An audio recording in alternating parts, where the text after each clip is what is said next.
Este es el canal de la libertad, el de la justicia y la paz de nuestro pueblo, la señal de las leyes y la transparencia, ventana de la verdad, por la Venezuela que todos queremos, Capitolio TV.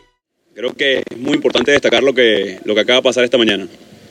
El día de ayer me reuní con Cecilia, la mamá de Johnny, quien fue asesinado el 25 de enero, simplemente por ser un líder de su comunidad, simplemente por sacar, como dijo su madre el día de ayer, a la gente a la calle. Johnny vivía en la parte alta de La Vega.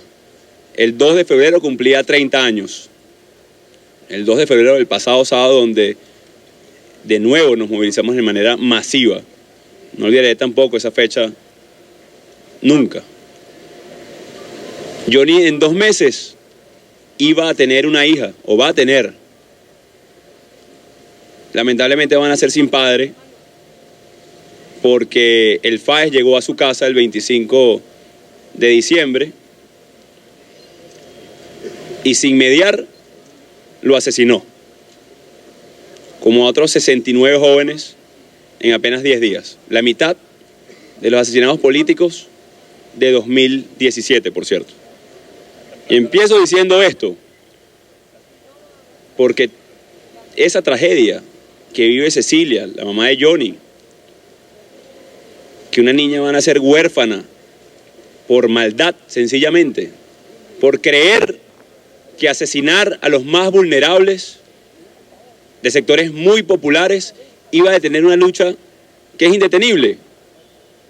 Quiero decirle a Cecilia y a Johnny que no va a ser en vano su lucha, que hoy el mundo democrático reconoce su sacrificio como el de tantos hoy presos políticos perseguidos, que el mundo hoy reconoce cada grano de arena que ha aportado tantos venezolanos en reconstruir la democracia venezolana, que hoy el mundo no está del lado de Juan Guaidó ni de la Asamblea, está de su lado venezolano, que quiere vivir mejor, que quiere reconstruir la democracia, que hoy tiene la absoluta certeza de que cada paso que damos, de que cada vez que hablamos del cese de la usurpación, de construir un gobierno de transición que reúna a todos los factores del país, militares, chavismo, oposición, a todos, que le dé estabilidad al país, que atienda la emergencia, que genere gobernabilidad para reinstitucionalizar y lograr unas elecciones libres.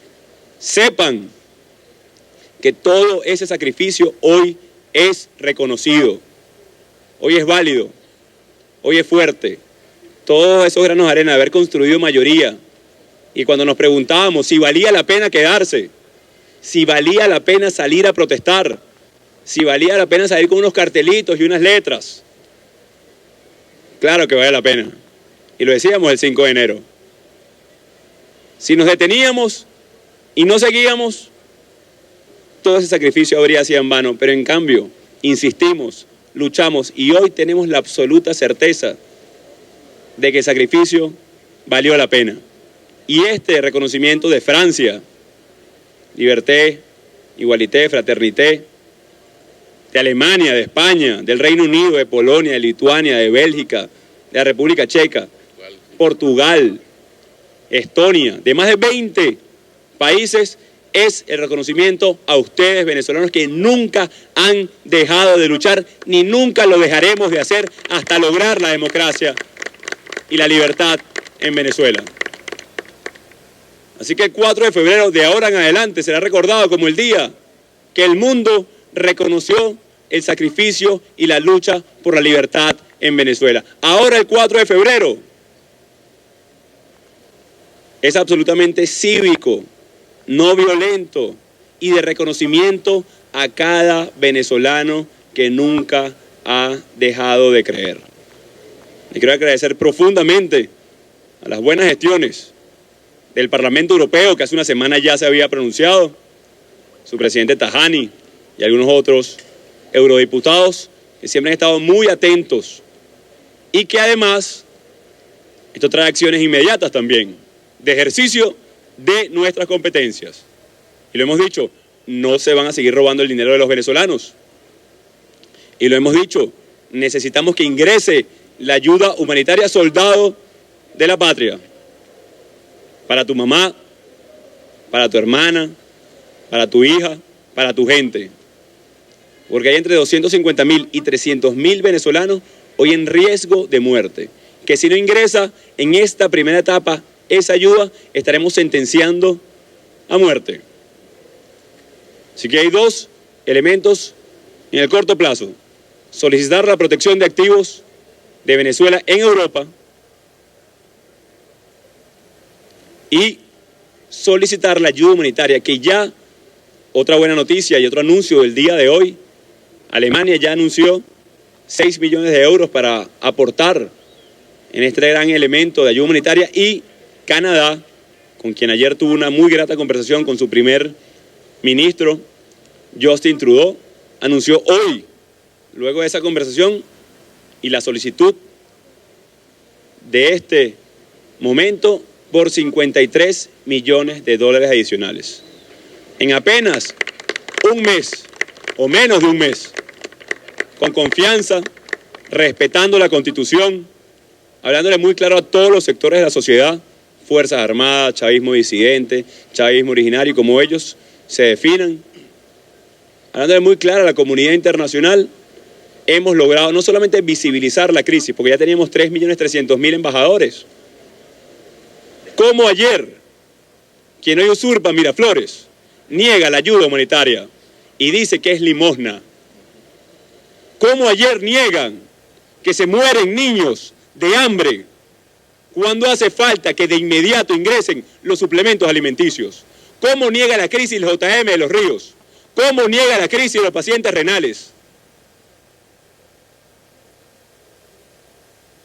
Hay mucha maldad para poder negar y visibilizar cada uno de esos elementos, pero los 3.300.000 embajadores que llevan tatuado a Venezuela en el corazón, a su bandera, ya habían hecho el trabajo, ya habían llevado nuestra voz al mundo, y por eso ha sido tan efectivo y tan rápido todo este proceso.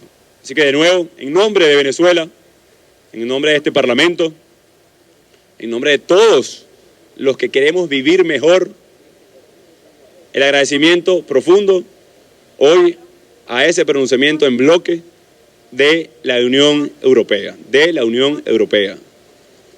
Agradecer también y rescatar lo que significó el 2 de febrero para todo el país.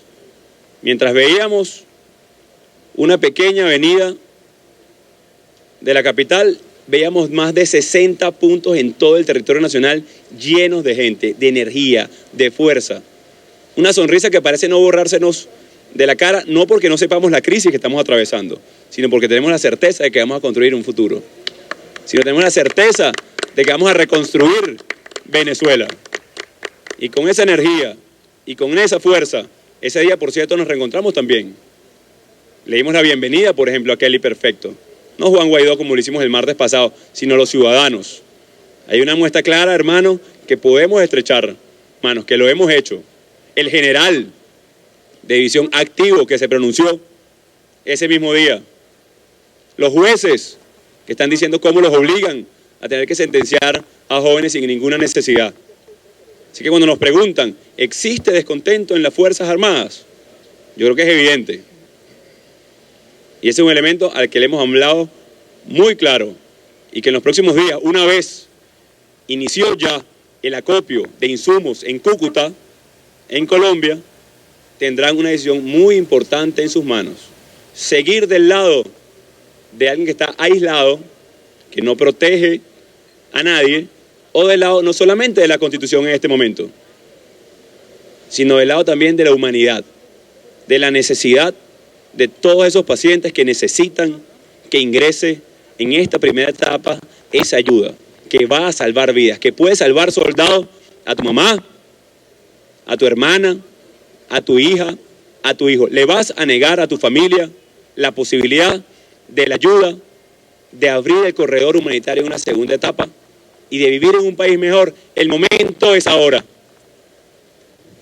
El momento es ahora, soldado de la patria, capitán, coronel, teniente coronel, capitán de fragata, capitán de corbeta, capitán de navío, general. El momento es ahora. Y si tienen dudas, vean la entrevista de ayer. Y si tienen dudas, pregúntenle a su familia qué es lo correcto en este momento. Ya hemos dado muestras claras de lo que significa amnistía y garantías. Pero también les hemos hablado de su rol en la reconstrucción de Venezuela, de su rol en ejercer soberanía.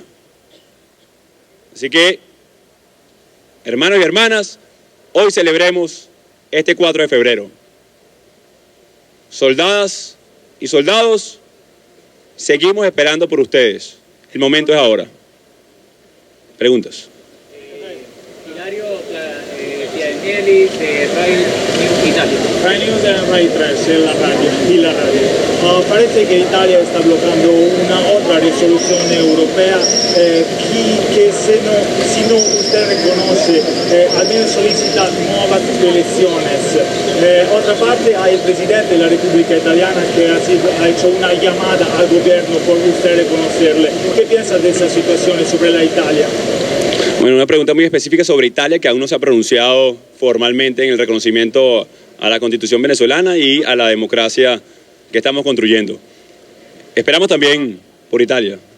Me he comunicado con algunos miembros del Ejecutivo, tienen disposición absoluta de respaldar. Entiendo que hay un tema de gobierno que no se los ha permitido. Entiendo que hay, Venezuela creo que es la segunda o tercera colonia más importante de italianos en ultramar. Así que estoy seguro que como esa expresión de italo-venezolanos o de italianos en Italia que han visto la crisis, que la sienten también como cercana, esperamos que en los próximos días Italia pueda, como toda Europa, como 26 países adicionales, puedan dar el paso para el reconocimiento. Esto no va a frenar la protección de los activos, no va a frenar la ayuda humanitaria que ya inicia curso, pero nos encantaría, por supuesto, contar con un país hermano como Italia. Buenas tardes. Quería saber si en la sesión de este martes ustedes van a designar a los representantes de Venezuela ante los países que hoy lo han reconocido como presidente encargado, y además también precisar el tema de la asistencia humanitaria. Ustedes tienen los estados que serán atendidos de este primer cargamento de asistencia humanitaria y que traerán esos kits para las familias que padecen de infección. Sí, varios elementos. Nos pregunta primero sobre la designación de nuevos embajadores ante las repúblicas que ya nos han reconocido. El día de mañana habrá una segunda ronda de designaciones.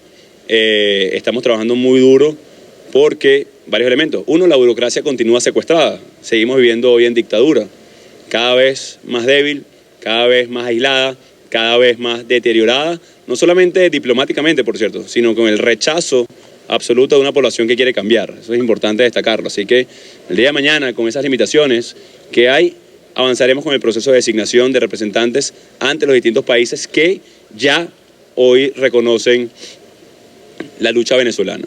Como segundo elemento de la asistencia humanitaria, hay una comisión que ayer emitió un comunicado de prensa que dirige el diputado Miguel Pizarro, que ahí ha tenido reuniones brillantes con las ONG, con las fundaciones, cómo distribuir, focalizando las poblaciones más vulnerables. En esta primera etapa, la atención va a ser a esa población más vulnerable que está en riesgo de muerte. ¿Ok? Y no es que suene dramático, no, hay entre 250.000 y 300.000 venezolanos en riesgo de morir por no tener comida, por no tener una bolsa de diálisis peritoneal, por no tener antibióticos o por no tener un tratamiento para cáncer inmediato. ¿Ok? O sea, esta primera etapa da para atender a 5 hospitales tipo 4 en 5 afecciones directas por un mes. ¿Ok? Eso va a dar una explicación más específica. Luego la comisión técnico, política y que está enlazando con los países del mundo que están colaborando con esto. Esto va a ser mucho más ágil cuando logremos aperturar el corredor humanitario, que también, de nuevo, depende de quién, de que cese la usurpación, pero también de las Fuerzas Armadas. Y aquí no hemos hablado con medias tintas. No es que estamos queriendo generar un dilema innecesario a las Fuerzas Armadas, no. Ahí está, existe y estamos hablando muy claro. Muy claro. Entonces, va a ser más ágil, va a haber mucho más respaldo una vez sigamos sumando adhesiones, como lo dijimos del 5 de enero. vamos a construir las capacidades y las estamos construyendo. ¿Es un proceso? Sí, es un proceso. El vamos bien, queremos que pronto se convierta en estamos bien. No solamente que estamos en un proceso, pero eso va a depender del compás de todos los sectores de la sociedad. Así que en esta primera etapa ya hay 3 centros de acopio, ya les anunciamos uno específicamente en Cúcuta, habrá uno en Brasil, uno en las Islas del Caribe, que en las próximas horas daremos especificidad del lugar, de la capacidad de acopio, y además también se han comunicado con nosotros muchas fundaciones privadas que quieren aportar, que quieren colaborar. Esto debemos ordenarlo muy bien, porque se trata de insumos que tienen un tratamiento, que la cadena de suministro es muy delicada, la cadena de frío en algunos casos, así que hay que tratarlo muy bien. También recibimos la información del círculo cercano del alto mando, que ya no están evaluando si dejarla entrar o no, sino que cómo nos la roban, ¿no? Entonces, eso lo esperamos, obviamente, ¿no? Pero es interesante que el dilema ya llegó hasta allá. O sea, si entra o no entra, ya pareciera que van a permitir eso, pero entonces van a secuestrarlo para distribuirlo a través de los clubs. Esa es la información que tenemos hoy y de una vez, como dicen, cantamos el juego. De una vez, ¿no? Yo apelo una vez más a la conciencia de los militares y ya vamos a dar los nombres en los próximos días específicos a los cuales están a cargo cada una de las unidades de los Andes. Esto es para salvar vidas. Ustedes tienen un contingente grande de ayuda almacenada en galpones ya, en Guarenas, hacia Charallave, que no han utilizado, que se está perdiendo, que está siendo vencido. Dejaron podrir comida en los puertos ya hace unos años. Esto se trata de humanidad, sobre todo para los medios internacionales, de izquierda o derecha, no. Tiene que ver con ser humano, con atender una emergencia, una crisis. Así que, de una vez, anunciamos esto y la determinación de que ingrese y de que sea distribuido eficientemente y donde más es necesitado. Justamente esa onda, ustedes durante la última semana es un llamado reiterado a la Fuerza Armada. ¿Qué pasa si la Fuerza Armada decide no dejar ingresar? ¿Hay un plan B para esta medicina? Lo otro, si pasa la medicina justamente en las principales vías gubernamentales del centro son confiscadas, tomando en cuenta que incluso la producción nacional es confiscada por los cuerpos militares. ¿Hay un plan para eso? Lo otro también con ayuda humanitaria, ONG como Codevida pide que se aclare a quién le va a llegar esa ayuda, tomando en cuenta que, como yo lo dice ahorita, solo es para un mes y hay más personas que lo necesitan que los que puedan llegar. ¿Cómo va a ser canalizado? Más preguntas. Federico Mogherini dijo que la Unión Europea como tal no iba a ser un pronunciamiento que dependería de cada país individual. ¿A quién hace falta para seguir sumando para acá? Tiene que ver con más preguntas específicas sobre el tema del ingreso de la ayuda humanitaria. Creo que ya he explicado lo que vamos a explicar hasta hoy con ese elemento. Posibilidades hay muchas. Que la confisquen, que la quieran robar. De nuevo, ¿qué depende de que llegue? De varios factores. De que ingrese, va a tener un componente importante de las Fuerzas Armadas, pero también, y lo hemos anunciado, vamos a pedirle al pueblo de Venezuela una gran movilización para resguardar esta ayuda humanitaria. Y yo se los decía el 2 de enero, la próxima movilización que vamos a convocar va a tener que ver con algo elevado en voluntad ciudadana, que es que vamos a ir a ayudar a los más necesitados, que vamos a ir a resguardar las medicinas de los que más lo necesitan. Así que tendrá que ver mucho con ese elemento, el elemento ciudadano, que es la fuerza y el poder que tenemos hoy los venezolanos. Evidentemente sabemos el secuestro y el miedo, en algunos casos, a los cuales están sometidos los funcionarios de las Fuerzas Armadas, pero van a tener el respaldo también de la ciudadanía. Y la próxima convocatoria que hagamos va a tener que ver con ese resguardo. Con la Unión Europea también creo que es absolutamente evidente el respaldo mayoritario del 95-96% de los países que conforman la Unión Europea, así que bienvenido ese apoyo y sobre todo la claridad meridiana de los pronunciamientos del día de hoy, que habla incluso de las etapas que estamos viviendo en Venezuela. Habla de la elección libre, habla que hay que conformar un gobierno que dé pie a eso. Así que creo que es perfecto y meridiano el pronunciamiento generoso de la Unión Europea con el pueblo de Venezuela.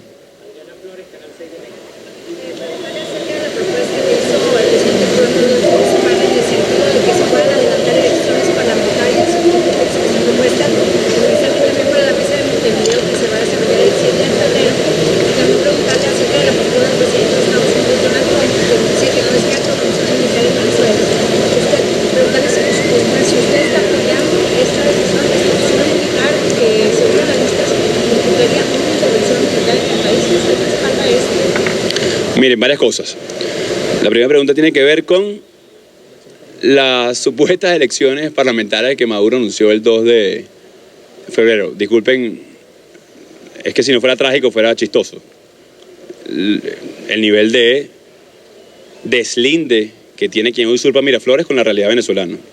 Eso ni siquiera va a hacer referencia en este momento porque creo que está muy clara y marcada la agenda de la oposición venezolana que tiene que ver con cese de usurpación, gobierno de transición y elecciones libres.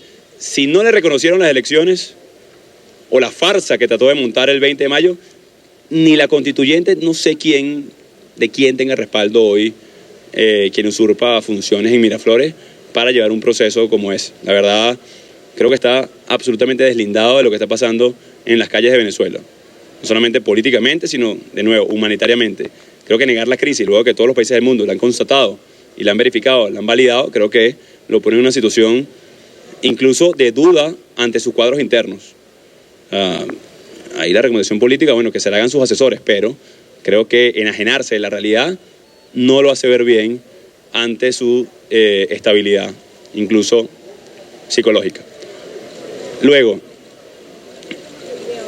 lo que va a suceder, lo convocado el 7 de enero en Montevideo, mira, bienvenido a que se reúnan los que se quieren reunir y aporten soluciones como ellos piensen participar. Nosotros no vamos a participar ahí. Creo que la agenda está muy claramente definida. No dudo de la buena fe de gobiernos como México, no dudo de la buena fe, por supuesto, de la Unión Europea, pero de nuevo, la agenda es clara. Contiene 3 pasos, incluso ya un plan país para adelantar acciones. Cese de usurpación, gobierno de transición y elecciones libres.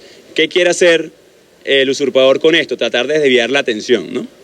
Y decir, hace un año, sobre todo esto es importante para los medios internacionales, hace 3, 4 meses, la versión internacional o la narrativa del régimen era que ellos no tenían con quién entenderse, que ellos querían solventar la crisis en Venezuela, pero la oposición estaba dividida. Creo que las excusas se les acabaron. No tienen ningún argumento, ninguno.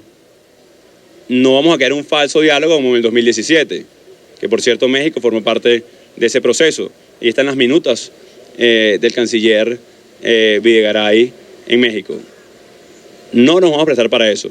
No hay posibilidad en Venezuela tampoco de una guerra civil, es una farsa que ha querido hacer vender Maduro porque ya como se le acabó la comunicación de que no hay con quién entenderse, ya no es válida esa argumentación, entonces ahora hace vender y hace videos en inglés y en español hablando de Vietnam. Alejado de la realidad. El 90% del país quiere cambio. A mí me gustaría saber quién se va a inmolar por alguien que no tiene ningún tipo de apoyo político, ni de respaldo social, y mucho menos reconocimiento del mundo. No existe. Esa es la verdad. Es una ilusión que quiere hacer ver a un pequeño sector de la comunidad internacional para evitar un baño de sangre que ya están haciendo. El FAI asesinó a 70 personas en menos de una semana. Entonces, si quiere ayudar a detener un baño de sangre, hay que detener a la dictadura. Y estoy hablando de apenas una semana.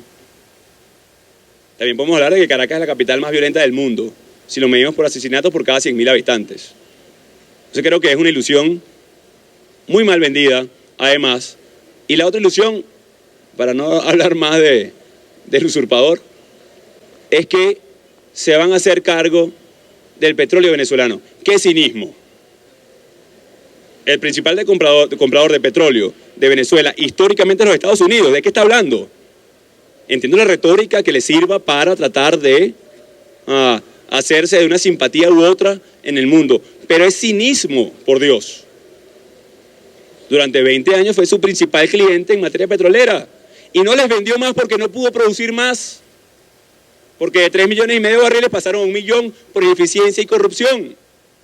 Entonces, es importante que que cortemos y que se traduzca muy claramente a toda la prensa internacional. Y con respecto, lo he respondido en todos los espacios, con la supuesta, no sé cómo lo llaman, el tema militar, etcétera, extranjero.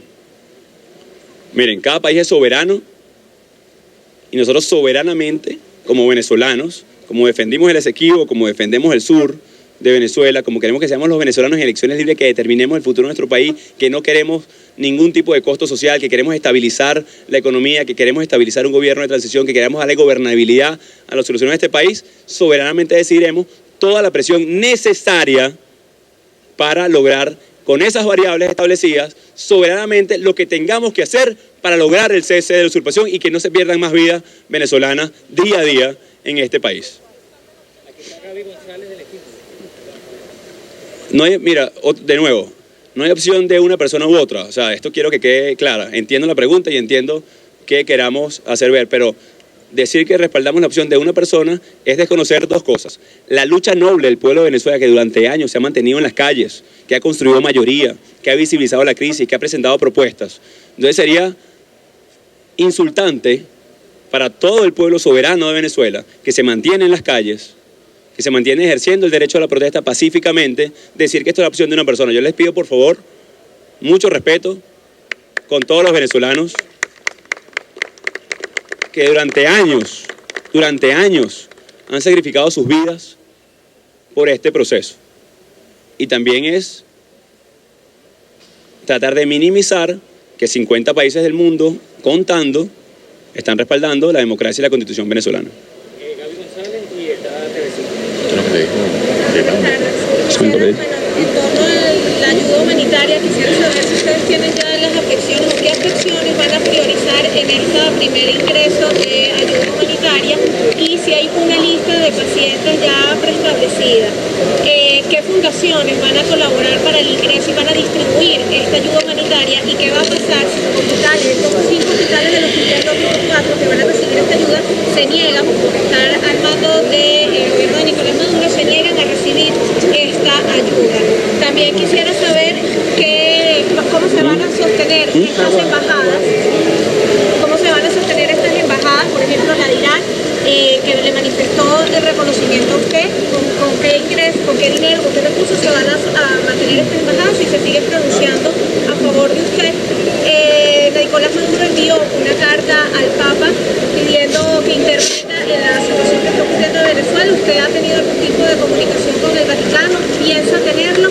Y lo último es en cuanto a estas elecciones de las que habla también la Unión Europea y los países que ya lo han reconocido el día de hoy como presidente interino de Venezuela, de esta convocatoria a elecciones, ¿cómo sería? Sí, con respecto a la ayuda humanitaria, la Comisión Técnica dará detalles los próximos días. No quiero extenderme más, creo que ya hemos hablado por los momentos con respecto a eso. Ya anunciaremos cuáles son los otros centros de acopio, cuáles son los montos, cuáles son las afecciones específicas. Tiene que ver con pacientes renales, tiene que ver con desnutrición severa, tiene que ver con retrovirales, entre otras cosas, cáncer, entre otras cosas. Pero eso ya será la Comisión Técnica, tiene un informe muy detallado de priorización, poblaciones más vulnerables, identificarlas. Tenemos un tema con los jóvenes, por ejemplo, con los niños de 0, los primeros 1000 días de vida, porque identificarlos, claro, es más complejo porque están en sus casas, en unos elementos, pero estamos buscando los mecanismos para que llegue específicamente a quien debe llegar. Es una tarea difícil cuando de nuevo mantienen secuestrada la burocracia, no presentan información, no presentan cifras, entre otras cosas. La segunda pregunta era sobre, Gaby. Bueno, de nuevo, ya respondí esto. O sea, entiendo que hay miedo, hay presión. Esto es un tema de humanidad. Haremos todo lo posible para que ciudadanamente no solamente la acepten, sino se distribuya efectivamente. Aquí, claro que hay mucho miedo, porque estamos en una dictadura, que se van a perder los puestos de empleo en los hospitales, que se van a ser perseguidos.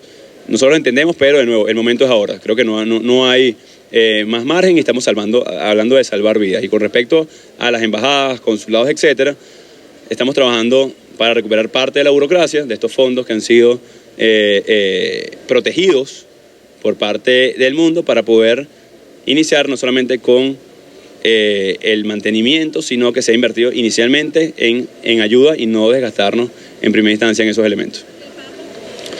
Hemos hablado con todas las diplomacias del mundo, incluido el Vaticano. Las elecciones son elecciones libres.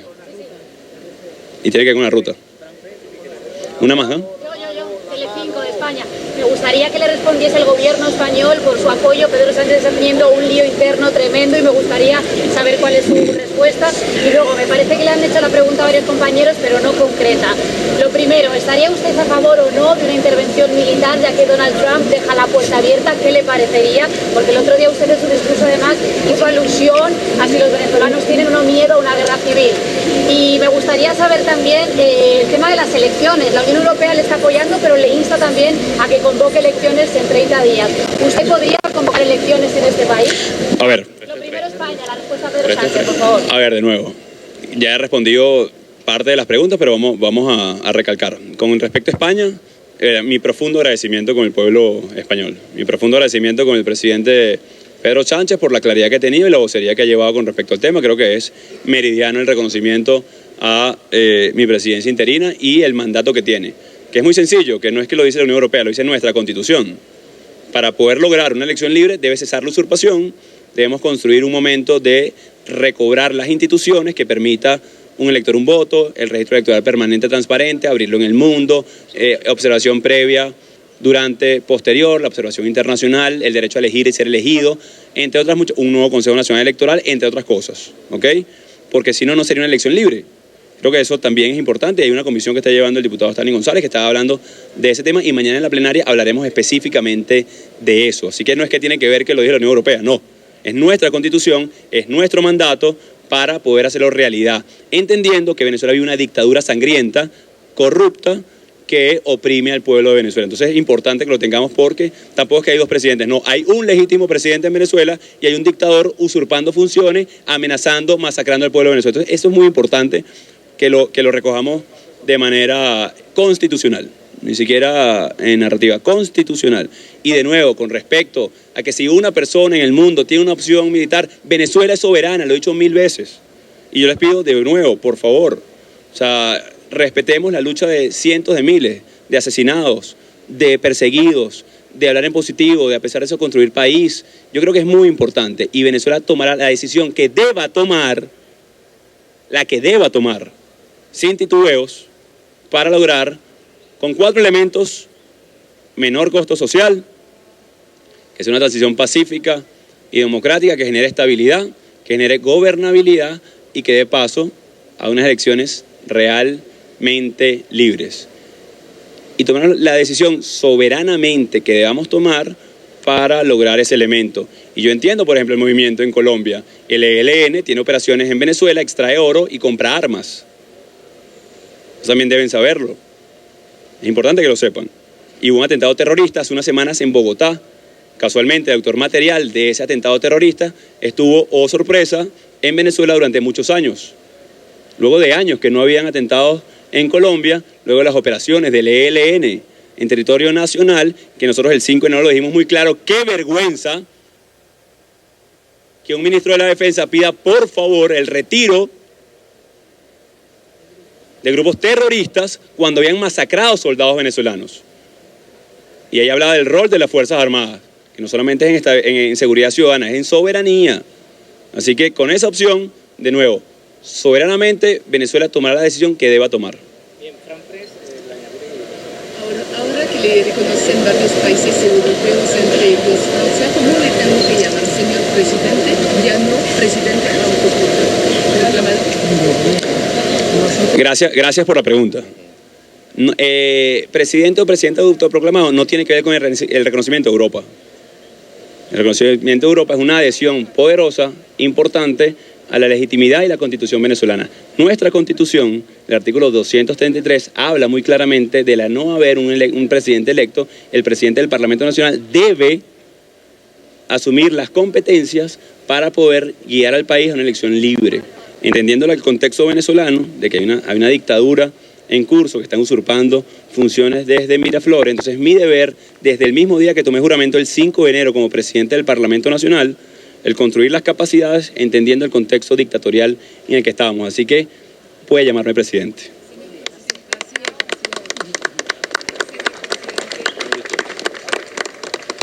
¿Qué le aporta ese apoyo, esa ayuda de Europa y de Francia? Bueno, creo que disipa dudas, incluso las que ustedes traían si era autoproclamado o no. Creo creo que nos ayuda a disipar dudas del proceso histórico que está viviendo cada venezolano en recuperar su libertad y su democracia. Además, por supuesto, las implicaciones diplomáticas y políticas que tiene, que no son pocas, por cierto. Para denunciar algo muy importante, como denunciamos la semana pasada lo del oro, que trataban de vender en unas ocasiones, en este momento el régimen trata de, producto de las decisiones de Europa, de Estados Unidos, seguir robándonos el dinero. Y fíjense lo importante entonces de la protección de los activos. Están tratando de mover desde Bandes un dinero que estaba en una de las cuentas a Uruguay. Entonces, el llamado es a Uruguay en este caso, a que no se presten para que roben de parte del dinero. Podemos estar hablando entre 1.000 y 1.200 millones de dólares. Entonces, para trasladarlo a Bandes, Uruguay. Entonces, el llamado aquí es precisamente, y esta información, por cierto, que nos llega, tanto la información que nos llega de lo que pretenden hacer con la ayuda humanitaria, de lo que pretenden hacer en el Bandes, por cierto, nos llega información de altísimo círculo ya de estos funcionarios, ¿no? O sea, porque saben que lo que protege el Estado de Derecho es la Constitución y se ponen del lado correcto de la Constitución en este momento, ¿ok? Entonces ya tenemos toda esta información, nos va llegando minuto a minuto, exigimos muy claramente, y para los que tenían dudas de la importancia de la protección de los activos, esto es otro ejemplo de lo que están haciendo, queriéndose robar el oro y queriendo manejar los fondos públicos, nada más y nada menos que cada dólar debe ser sagrado para atender a nuestra gente, quererse robar fondos públicos descaradamente. Así que estaremos muy vigilantes a esto y tomando las acciones pertinentes en los próximos minutos. Muchas gracias y Dios los bendiga. Este es el canal de la libertad, el de la justicia y la paz de nuestro pueblo, la señal de las leyes y la transparencia, Ventana de la Verdad, por la Venezuela que todos queremos, Capitolio TV.